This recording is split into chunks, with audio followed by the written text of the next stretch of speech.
My question is, you know fully well that you are in Sweden.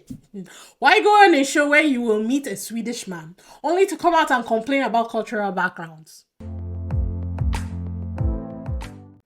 Hi people, welcome if it's your first time. My name is Tala Adiwali and this is DISBYDEM. Today I'm going to be talking about episodes 5 to 8 or 4 to 8 actually, of Love is Blind Sweden. If it's your first time on my channel, I am doing live reactions of the pod episodes and also, excuse me, and also the wedding episodes, which will be coming out next week on Friday, I believe. Friday and, well, I guess they're doing the wedding episodes on Friday, and I guess maybe the reunion on the 28th. I don't know. There's 2 more episodes left, and I'll be doing reaction of the weddings.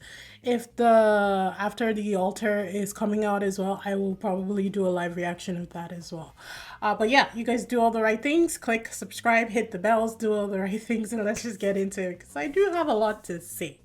So if you like anybody, you might as well click off this review because I'm coming for everybody in this review. Every single person has fault in some way, shape, or form. They're human beings. It's expected.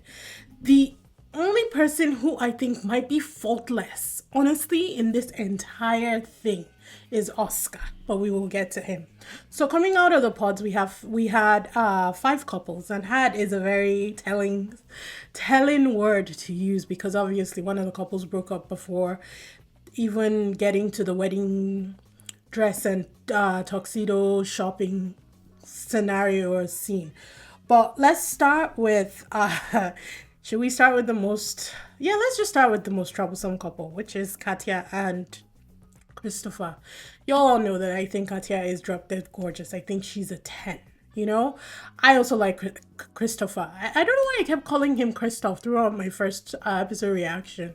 I don't know. I kind of just nicknamed him, and that's what stuck with me throughout the whole thing. But his name is Christopher. I think Christopher is great. Now, she was definitely 100% in love with Rasmus, and when he dumped her, she took it hard. If you notice, if you've watched all the episodes, in the pods, Katya was crying constantly. But when she was with Christopher, she didn't cry once. As soon as things ended, she started crying again. It's almost like she locked up every single emotion that she had around and for this man, put it in a box and just locked it tight and said, I'm not going to show you anything. So Katya had a lot of requests and complaints. I think that she downright hated this guy. Not even gonna lie. Not even close to being in love with him. I think she straight up hated him. She hated the compliments. She hated his style. Did not like his hair. She doesn't want kids. That was fine. She'd already said that from the beginning. He did. Why they didn't have an in-depth conversation about that in the pods, I don't understand. She wants to live separately even after the wedding.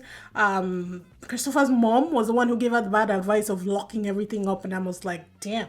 For that reason alone, I would not have married into that family, because what kind of mother gives that kind of advice? Is that what she's done?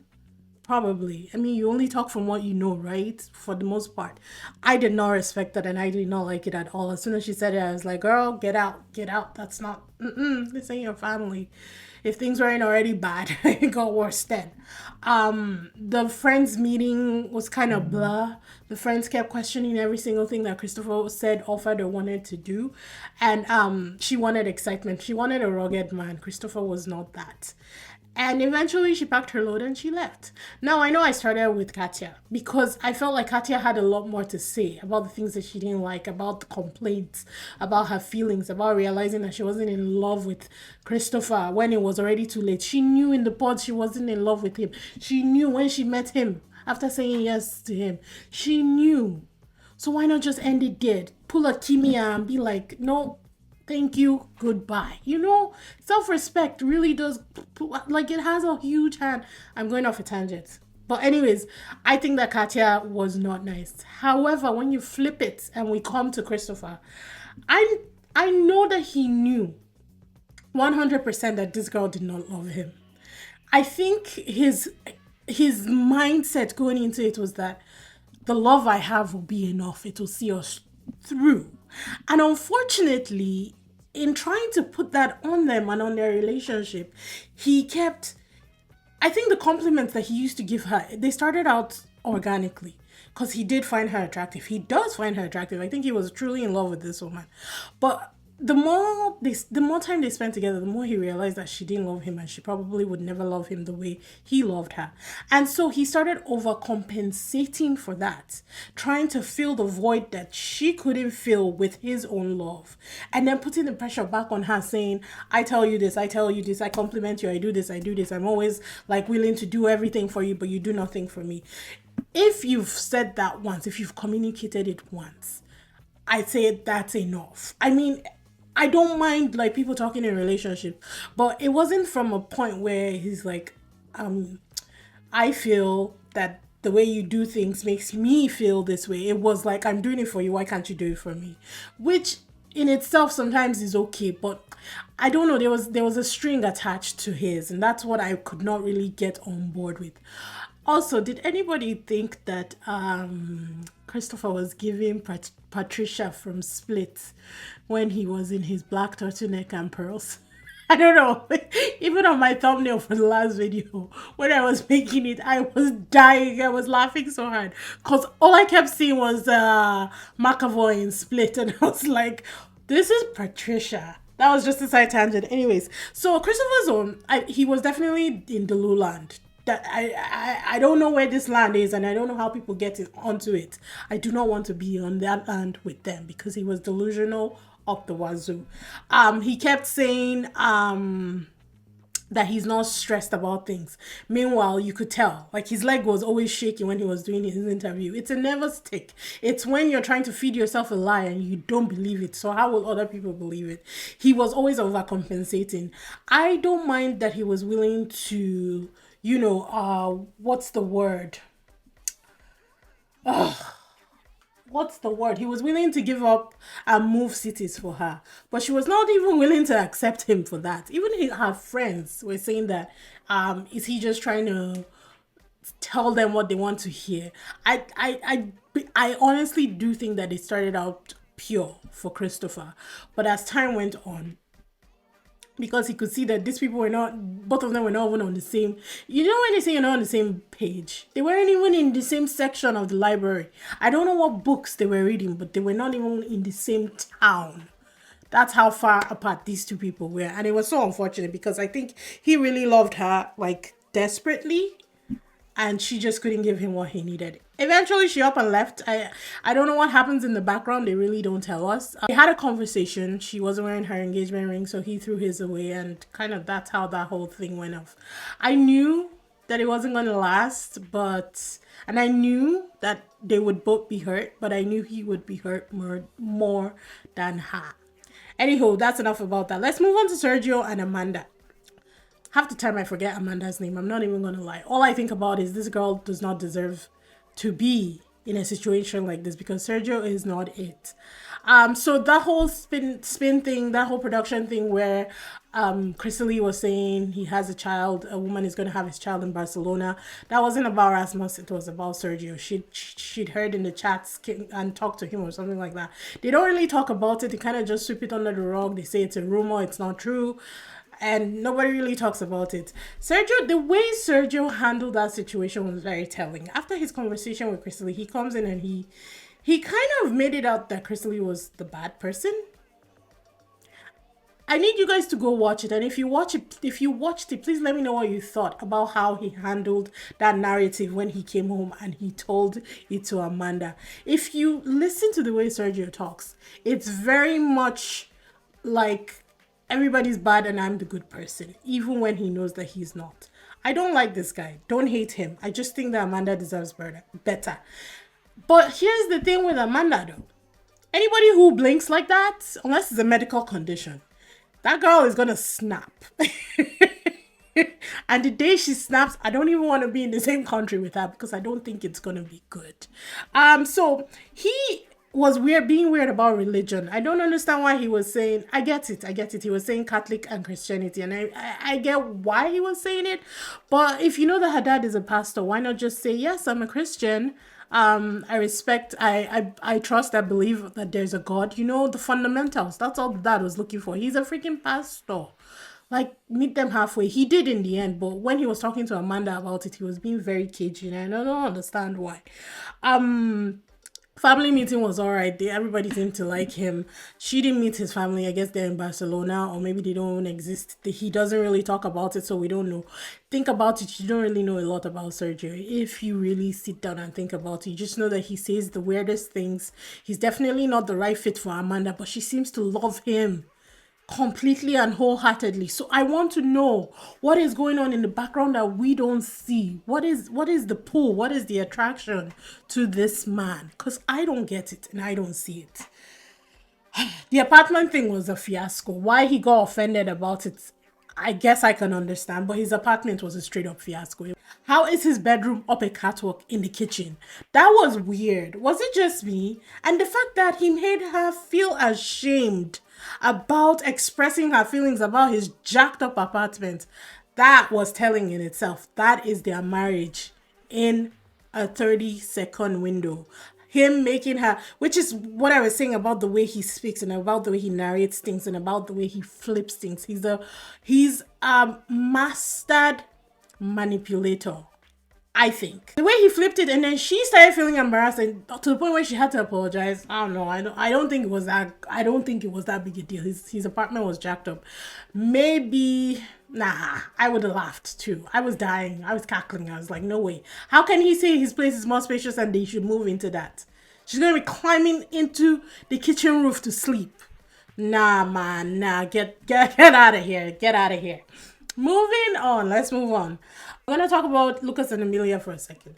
So you guys know, if you don't know, in my episode 1 reaction, and episode 2 actually, they were the ones that I was most worried about because I don't know. I just have a feeling that Lucas is not all in for Amelia. Amelia is more all in for Lucas. Did you see when she met with her mom? Her mom was anxious throughout that whole meeting. Like, she could see her daughter's excitement and she had worries, but she didn't want to trample her daughter's excitement. And so she just sat there shaking and looking worried as all hell for her daughter. And I felt it because I don't know. I don't know that I trust that Lucas will say yes on the wedding day. I know Amelia is all in love. She loves Lucas. She's physical touch is her favorite thing. Like, it's her love language. They had a little problem with that. They seem to have overcome that after the honeymoon in Cyprus. Like, I just don't, until they say yes to each other, I'm not sold on Lucas saying yes to Amelia. And I'm not saying he's bad. I actually really do like him. I feel like he's a decent guy. The body language doesn't scream confidence to me, you know? Like, when you look at Oscar, he is nervous about things, but he's 100% for Mera. I don't get that when I look at Lucas. Even when they were talking about planning for the wedding and everything, he was shaking. He was going along with it, but he was shaking. And I don't think that he was shaking just because, the wedding is tomorrow and they've only known each other for 6 weeks. I feel like the shakes were like, am I really gonna go ahead with this? Is this what I'm doing? That's what I was getting. I don't know. I'm not just completely sold on Lucas. And as soon as he saw Carolina in person, which was another thing I was scared of, his story kind of started waffling. All of a sudden, he's like, yeah, I hadn't decided to break up with you on that day. And she's like, but you gave the other woman a necklace. That's relationship status right there. And so I don't know what will happen. I think we're just gonna have to wait as usual. But let's move on. Let's talk about Chrysty and Rasos before we get to Oscar and Mera, because I have some things I need to say about Mera. So Chrysty and Rasos, if you don't know, I don't like Rasmus. I can't really get over the Chinese comment that he made or the Estonian thing. I just don't like that he's based on looks and he seems extremely superficial about things. Like, I just don't like it, right? But they seem to be basing their relationship on how they perceive others. So even at the honeymoon, when they saw that other people were not getting along, they made a point to say, I feel so much better knowing that we get along after seeing how other people are interacting. Later on, he used the word power couple a lot, and then proceeded to fail every single question his best friend had asked him about Chrysly. So I'm like, I love the production, man. I knew it as soon as he said, "Oh, we're a power couple," so I'm pretty sure I know everything about her. Man did not even know her birthday, and apparently they just celebrated it a week ago. I mean, what are we talking about? Just because you're first out of the gate doesn't mean that you're the one that will last. Them, I don't think they should get married. I think she's trying to fill a void that she has had her entire life. She's trying to fill that space that has been missing, that love, that family. And so she will make anything fit into that idea of what she's looking for. He just wants a hot wife, which I think he has right now. She's stunning, let's be honest. She's tall, she's blonde, like gorgeous. Atypical beauty standards, you know? But they don't really know anything about each other. And it was hitting her when he was arguing with her about her eye color. Because even me, I said gray, which was wrong. I'm not staring into her eyes. But the man who is sleeping with her every night, who has been with her for the past, let's say 4 weeks, because obviously they're not together 24/7 during production, but let's say 4 weeks. They were together throughout the entire week on their honeymoon, obviously in the daytime, looking at each other, having fun, doing all that. He could not remember her eye color. He said her eyes were blue when girls' eyes are green. And then proceeded to start arguing with her that your eyes are blue. So she has a panic attack at her bachelor party, and yeah, I'm sure she's just being anxious about it, but I feel like she's still gonna say yes. It's that whole thing that she likes him, she likes the idea of him, she's met his family, that meeting went well, everybody accepted her, so I'm pretty sure she's gonna say yes. But again, wait and see scenario. So let's move on to the last couple, Mera and Oscar. Now, Mira's whole thing went straight out of the pods was she was scared that Oscar's family would be the typical Swedish family, and she hasn't had great experience. I'm pretty sure she's talking about, well, no, I can't assume, but I would think that it's maybe, the racial, I would think that she's been racially profiled, and that's what she was scared of. My question is, you know fully well that you are in Sweden. Why go on a show where you will meet a Swedish man, only to come out and complain about cultural backgrounds and how your identities differ and you don't think it will work? That was the first one. Second, she was going on about how his family would be the typical Swedish family and this, that. And her mom walks in and I was like, your mom looks like a typical Swedish woman. It was ironic to me. I'm not saying that her mom is Swedish. I don't know. I think her mom is of Afghanistan. But she had blonde hair. I think it was bluish eyes. Like, she looked like if she said, I'm from Sweden, this is my son, I would say, yes, that fits. So I thought that was ironic. Anywho, the families meet. It went so swimmingly well. Mira's tune changed. She now started saying she was in love with Oscar again. Actually, no, her tune changed fully when she met Johan, because at their party, they did a party after the first week of them living together. They did a house party or something like that, and they brought back Johan, Isabel, Kimia, Carolina. They all came and they all visited. So Mira got some time with Johan, and they had a chance to talk for a little bit. And after seeing him, I think she said she was sure in her decision, and she actually validated Oscar, which was for the first time for me seeing it. I don't remember her fully validating him in the pods. She'd said a lot of things to other people about Oscar and how she was sure about Oscar, but I don't remember her saying it directly to Oscar. So she did validate him after seeing Johan, and I thought that was nice, and it looked like everything had switched, because before that, any little thing that they seem to annoy each other, any little thing he does seemed to get on her nerves, and I'm like, women, if you don't love somebody, let them go. It just boggles my mind. These men are just trying to love you. That's all they're trying to do. Why would you squash that? And then you just send out a broken man into the world who would then go and break other hearts. You know, like it just didn't make sense to me. So at the beginning, I was like, Mira, let him go if you're not interested. It's that simple. Just let him go. But then she flipped her tune and she was like, she's more in love with him. And then after a while again, she was like, oh, she likes her peace and quiet and that Oscar is talkative. You knew all this from the pods. Even he said it, like, if you like quiet so much, why did you pick me? Knowing fully well that I don't shut up. And no, I'm not saying that she's not allowed to have her peace and quiet. I was like that. I still am like that. And I guess, and that's why maybe I'm being so hard on Mira. It's kind of close. We're kind of close. Guys, I haven't slept, so my mind is like it's it's doing Morse code with me right now. Um, I get the whole fact where she says that she likes peace and quiet because I get like that. After socializing for a bit, I can just isolate for 2 weeks straight and I'll be fine. And also, neither of them have lived with a partner. So I can understand that integrating your life after being independent, having your space, having that time away, it's not easy. So the aspect where she says she likes her peace and quiet, I get it.